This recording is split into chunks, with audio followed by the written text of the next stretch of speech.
O diabo tenta persuadir a alma que a obra de arrependimento é uma obra fácil, e que, portanto, a alma não precisa cuidar de tal questão de pecado de maneira tão séria. Por quê? Suponha que você peque, diz Satanás. Não é tão difícil voltar atrás, confessar, se arrepender, pedir perdão e clamar: Senhor, tem misericórdia de mim. E se você apenas fizer isso, Deus perdoará a tua dívida, perdoará os teus pecados e salvará a tua alma. Com essa estratégia, Satanás atrai muitas almas para o pecado e faz muitos milhões de almas servas do pecado, ou melhor, escravas do pecado. O primeiro remédio é considerar seriamente o arrependimento verdadeiro como uma obra poderosa, uma obra difícil, uma obra além do nosso poder e capacidade. Não há poder abaixo daquele poder que ressuscitou Cristo dentre os mortos e fez o mundo que possa quebrar o coração de um pecador ou converter o coração de um pecador. Você é tão capaz de derreter rochas facilmente quanto de derreter seu próprio coração.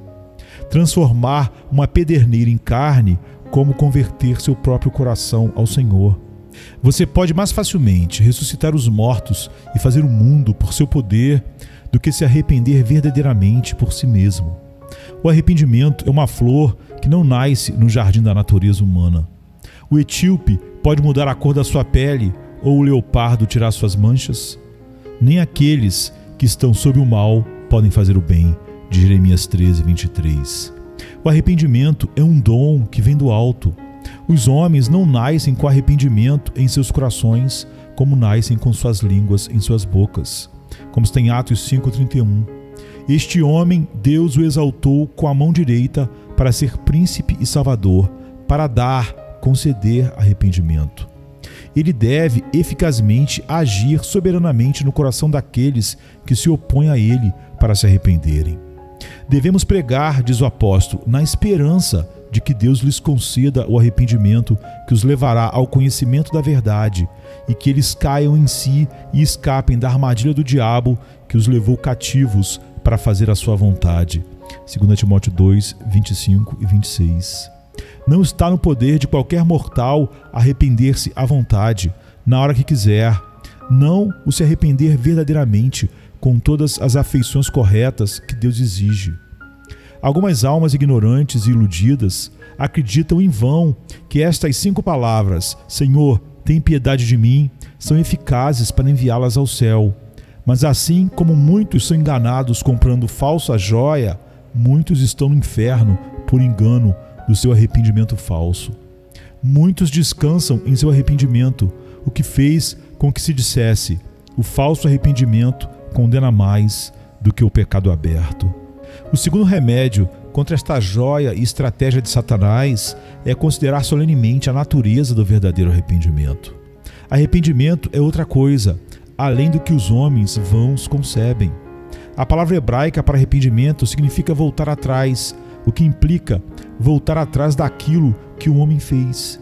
Denota uma mudança ou conversão de uma coisa para outra, do pecado para Deus. Os gregos têm 2 palavras para expressar a natureza do arrependimento. Uma significa ser cuidadoso, ansioso, solícito, depois que uma coisa foi feita. A outra palavra denota a sabedoria, a recuperação da mente para a sabedoria ou tornando-se mais sábio após nossa loucura. O verdadeiro arrependimento é uma mudança completa de mente e da vida no homem interior. O arrependimento, às vezes, é considerado, em um sentido mais estrito e estreito, como tristeza piedosa. Às vezes, o arrependimento é tomado em sentido amplo, para a emenda da vida. O arrependimento tem 3 coisas a saber: o ato, o sujeito e os termos. O ato formal de arrependimento é uma mudança e uma conversão. Muitas vezes é apresentado nas Escrituras através da conversão. Volte para mim e eu te converterei. Diz Efraim: depois que me converti, me arrependi, diz ele, em Jeremias 31, 18 e 19. É uma mudança das trevas para a luz. O sujeito mudado e convertido é o homem inteiro. É tanto o coração quanto a vida do pecador. Primeiro seu coração, afeições, desejos, depois sua vida. Primeiro sua pessoa, depois sua prática e estilo de vida. os termos dessa mudança e conversão de e para os quais o coração e a vida devem mudar do pecado para Deus. O coração deve ser voltado do estado e poder do pecado, à vida dos atos do pecado, ambos para Deus. O coração estar sob seu poder em estado de graça, a vida estar sob o seu domínio em cada nova obediência. E o apóstolo fala, para abrir-lhes os olhos e convertê-los das trevas para a luz e do poder de Satanás para Deus. Atos 26:18. Essa é a natureza do arrependimento evangélico. Agora, almas, digam-me se é tão fácil arrepender-se como Satanás sugere. Além do que foi dito, quero que você observe que o arrependimento inclui afastar-se do pecado mais caro. Efraim dirá, o que tenho eu com os ídolos? Como está em Oséias 14:8. Sim, é uma conversão de todo o pecado para Deus. Herodes se afastou de muitos, mas não se afastou de sua Herodias, que foi sua ruína. Judas se afastou de todo o mal visível, mas não pôde expulsar aquele demônio de ouro que é a ganância, e por isso foi lançado no inferno. Quem não se afasta de todo o pecado, ataca a honra de Deus, o ser de Deus, a glória de Deus, o coração de Cristo, a alegria que flui do Espírito e a paz da consciência do homem. E, portanto, uma alma verdadeiramente penitente ataca tudo, odeia tudo, entra em conflito com tudo e se esforçará para obter forças de um Cristo crucificado para crucificar todos os pecados. Um verdadeiro penitente não conhece nem pai nem mãe, nem olho direito nem mão direita, mas arrancará um e eliminará o outro. Saul poupou apenas um Agag, e isso lhe custou sua alma e seu reino, como está em 1 Samuel 15:9. Além disso, o arrependimento não é apenas afastar-se de todo pecado, mas também aproximar-se de tudo que é bom, ao amor de tudo que é bom, ao apreço por tudo que é bom e ao seguimento de tudo que é bom, como está em Ezequiel 18:21. Mas não fazer o que é mal não basta. A mera justiça e a santidade negativa não são nem a verdadeira justiça, nem a verdadeira santidade. O servo mau não usou o seu único talento na devassidão, como está em Mateus 25:18. Não é suficiente que a árvore não dê maus frutos, mas que dê bons frutos, senão ela deve ser cortada e lançada ao fogo, como está em Lucas 13:7. Não só não ser tão mau, mas ser tão bondoso e piedoso quanto a verdade de Deus revela, porque senão a justiça divina colocará o machado da vingança divina na raiz de sua alma e o cortará para sempre. O machado já está na raiz das árvores, e toda árvore que não der bom fruto será cortada e lançada no fogo, como diz Mateus 3:10. Além disso, o arrependimento inclui uma sensibilidade à pecaminosidade do pecado. Quão oposto e contrário o pecado é para o Deus bendito. Deus é luz, o pecado é escuridão. Deus é vida, pecado é morte. Deus é o céu, o pecado é o inferno. Deus é beleza, pecado é deformidade. Além disso, o verdadeiro arrependimento inclui a consciência da destrutividade do pecado, vendo como ele expulsou os anjos do céu e Adão do paraíso, como colocou a primeira pedra no alicerce do inferno e trouxe todas as maldições, cruzes e misérias que existem no mundo, e como torna os homens expostos a toda a ira temporal, espiritual e eterna, como deixou os homens sem Deus, sem Cristo, sem esperança e sem céu. Além disso, o verdadeiro arrependimento inclui tristeza pelo pecado, contrição de coração.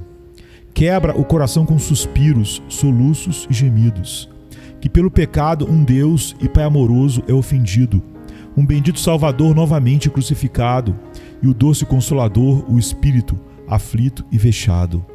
Além disso, o arrependimento inclui não apenas ódio ao pecado, mas também ódio a nós mesmos pelo pecado.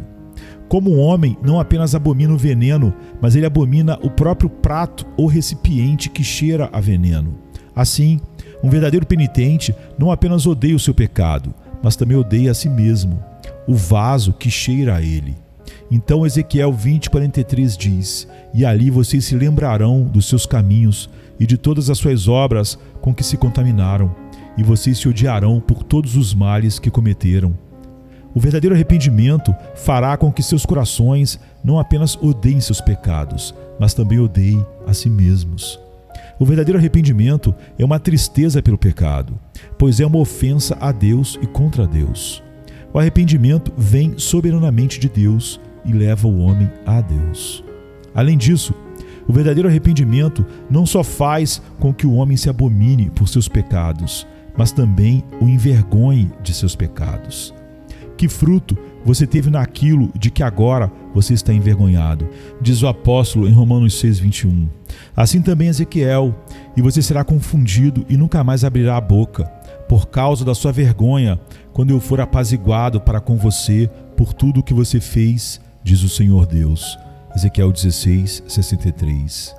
Quando uma alma penitente vê seus pecados, depois que Deus perdoa, aplaca a ira, a justiça divina é satisfeita pela obra soberana em Cristo, então ela se senta e cora, como quem se envergonha. Quanto mais Deus se desagrada com a escuridão do pecado, mais ele se agrada do rubor do pecador. Sim, o verdadeiro arrependimento faz com que o homem negue seu eu pecaminoso e caminhe contra o eu pecador, para se vingar santamente do pecado, como você pode ver em Paulo, o carcereiro, Maria Madalena e Manassés. Isso é o que o apóstolo mostra em 2 Coríntios 7, 10 e 11. A tristeza segundo Deus traz arrependimento que leva à salvação, mas a tristeza mundana traz a morte. Veja o que esta santa tristeza produziu em você: que seriedade, que limpeza, que indignação, que alarme, que saudade, que preocupação, que vontade de ver a justiça feita. Em todos os momentos você provou o seu verdadeiro arrependimento neste assunto. Agora, almas, somem todas essas coisas e digam-me se é tão fácil se arrepender quanto Satanás quer que a alma acredite. E tenho certeza que seu coração responderá que é tão difícil se arrepender quanto fazer um mundo ou levantar um homem morto. Concluirei este remédio com uma frase digna de um precioso homem santo. O arrependimento, diz ele, nos torna completamente despidos de todas as roupas do velho Adão, e nem mesmo uma faixa é deixada para trás. Neste prédio podre não fica pedra sobre pedra. Assim como o dilúvio afogou os próprios amigos e servos de Noé, o dilúvio de lágrimas de arrependimento deve afogar nossos mais doces e queridos pecados. O terceiro remédio contra essa estratégia de Satanás é levar a sério que o arrependimento é um ato contínuo.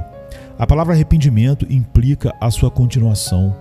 Anselmo de Canterbury confessa que toda a sua vida foi condenável pelo pecado cometido, ou inútil pelo bem omitido. E no final ele conclui: o que resta então em toda a nossa vida? Lamentar os pecados de toda a nossa vida. O verdadeiro arrependimento inclina o coração do homem a cumprir os estatutos de Deus sempre, até o fim. O penitente deve ir de fé em fé, de força em força. Ele nunca deve ficar parado ou recuar. O arrependimento é uma graça e deve ter sua operação diária como qualquer outra graça. O verdadeiro arrependimento é uma fonte contínua, onde as águas da tristeza divina sempre fluem. Meu pecado está sempre diante de mim, diz o Salmo 51:3.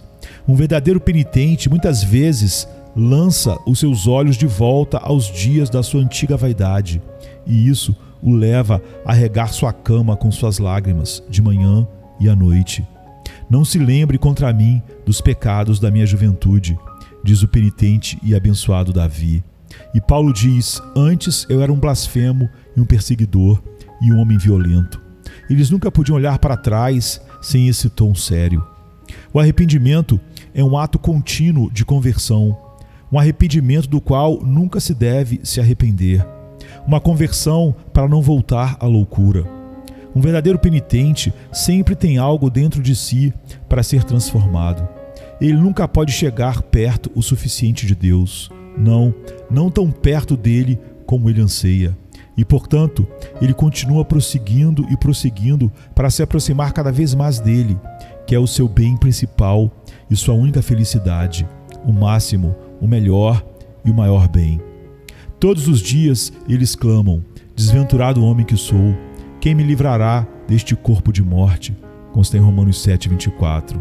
Eles ainda são sensíveis ao pecado e ainda estão em conflito com o pecado, e e ainda sofrem sobre o pecado, e ainda se odeiam pelo pecado que desonrou o seu Deus. O arrependimento não é um ato transitório, mas um ato contínuo da alma.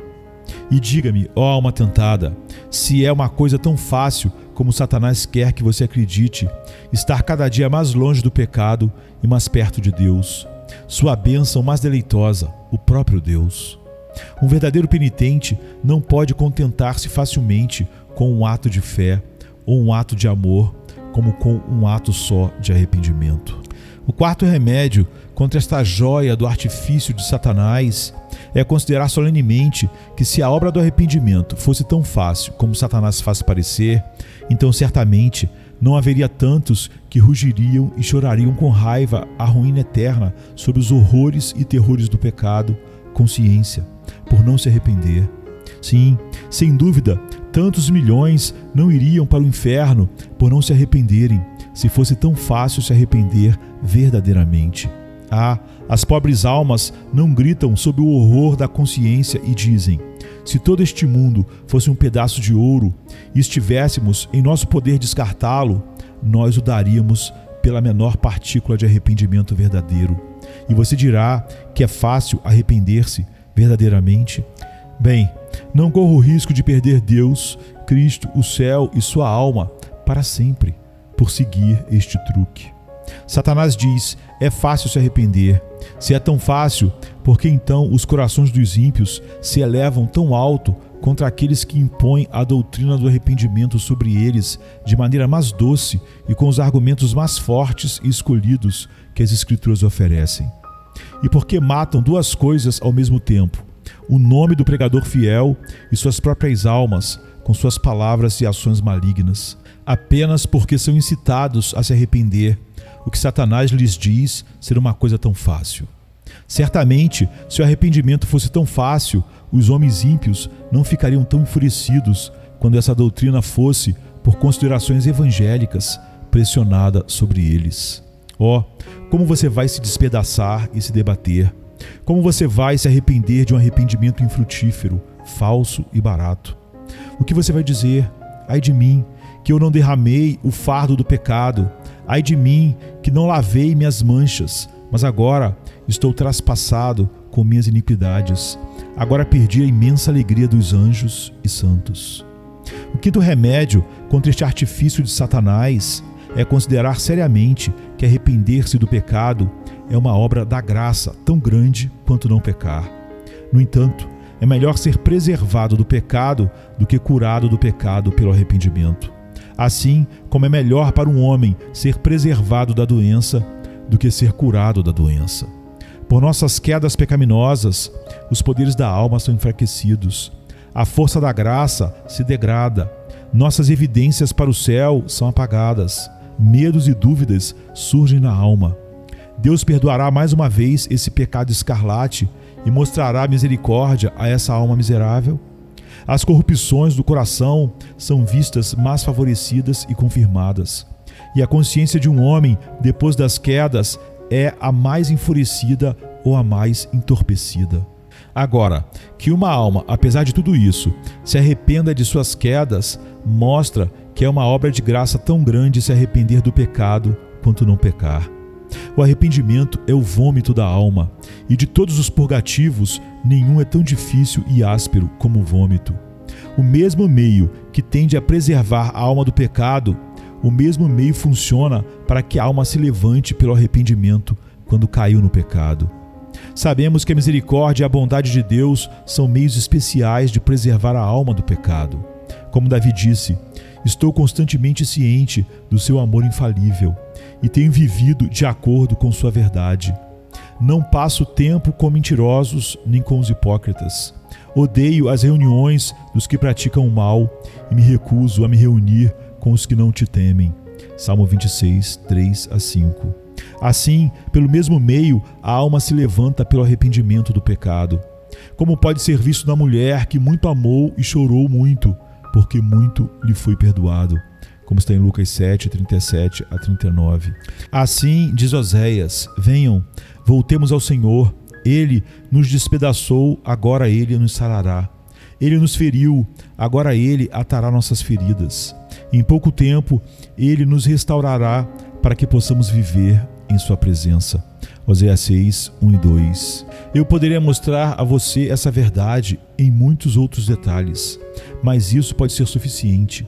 Apenas lembre-se disso em geral, que há tanto poder de Deus, e amor de Deus, e fé em Deus, e temor de Deus, e cuidado para agradar a Deus, zelo pela glória de Deus, como está em 2 Coríntios 7,11, como é exigido para trabalhar em um homem para se arrepender do pecado, como há para manter um homem livre do pecado, pelo qual você pode facilmente julgar que arrepender-se do pecado é um ato tão grande quanto não pecar.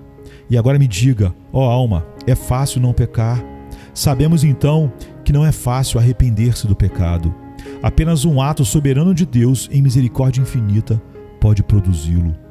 O sexto remédio contra essa estratégia de Satanás é considerar seriamente que aquele que agora o tenta pecar dizendo que o arrependimento é fácil, em pouco tempo irá acusar e gerar desespero na tua alma.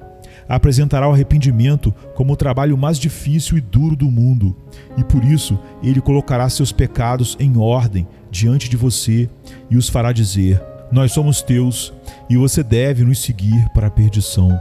Agora, ao contrário de dizer que é fácil se arrepender, Satanás ajudará a trabalhar a alma para olhar para cima e ver Deus irado, e para que ele olhe para dentro e veja a consciência acusando e condenando, e olhar para baixo e ver a boca do inferno aberta para receber a alma impenitente. E tudo isso para tornar a obra do arrependimento impossível para a alma. Agora Satanás dirá: você acha que é fácil que todo o poder da graça te livre desse amor a esse pecado? É fácil, diz Satanás, desviar-se de algum ato exterior de pecado ao qual você foi viciado? Você não se lembra de que muitas vezes você reclamou de tais ou tais pecados particulares e resolveu deixá-los? E ainda assim, até agora, você não tem vencido, você não pode vencer. O que será então afastar-se de todo pecado? Sim, mortificar e cortar esses pecados, essas queridas concupiscências, que são como juntas e membros, que são como mãos e olhos direitos. Você não amou seus pecados acima do seu Salvador. Você não preferiu a terra ao céu. Você não tem negligenciado o tempo todo os meios de graça, desprezado as ofertas da graça e entristecido o Espírito da graça. Não haveria fim se eu colocasse diante de você os infinitos males que você cometeu, e as inúmeras obediências que você omitiu, e a verificação frequente de sua própria consciência que te condena, e, portanto, você pode concluir que nunca se arrependerá verdadeiramente. Agora, diz Satanás, considere um pouco seus inúmeros pecados e a grandeza de seus pecados, a imundície de seus pecados, a hediondez de seus pecados, as circunstâncias de seus pecados, e você verá facilmente que aqueles pecados que você pensava serem apenas ciscos, eles são na verdade montanhas, e não é agora em vão arrepender-se deles. Certamente, diz Satanás, se você buscar arrependimento e graça com lágrimas, como Esaú, você não encontrará. Sua areia atravessou a ampulheta até o fim. Seu sol se pôs. A porta da misericórdia foi fechada. O cetro de ouro foi retirado. E agora você que desprezou a misericórdia será destruído para sempre pela justiça. Para um miserável como você, tentar o arrependimento é tentar o impossível. É impossível para você, que em toda a sua vida não conseguiu vencer um único pecado, dominar um número tão grande de pecados, que são tão próximos, tão caros, tão necessários e tão proveitosos para você, que eles se deitaram e se alojaram com vocês por tanto tempo, que são velhos conhecidos e companheiros teus. Você não propôs, prometeu, jurou e resolveu muitas vezes entrar na prática do arrependimento, mas até hoje não conseguiu. Certamente é em vão lutar contra a corrente, onde é tão impossível vencer. Você está perdido e rejeitado para sempre. Para o inferno você deve ir, para o inferno você irá. Ah, almas, aquele que agora vos tenta pecar, sugerindo-vos a facilidade do arrependimento, acabará por vos desesperar e apresentar-vos o arrependimento como a ação mais difícil do mundo. e uma ação muito acima do homem, como o céu está acima do inferno, como a luz está acima das trevas. Ó, se você fosse sábio para romper com seus pecados pelo arrependimento oportuno. Arrependimento é um trabalho que deve ser feito no tempo ou completamente desfeito para sempre. Se só Deus pode conceder verdadeiro arrependimento, não brinque com algo que Deus não te deve de forma alguma. Pois diz a Moisés: compadecer-me-ei de quem me compadecer, e terei misericórdia de quem eu tiver misericórdia. Assim, pois, isso não depende do que quer, nem do que corre, mas de Deus, que se compadece. Romanos 9, 15 e 16.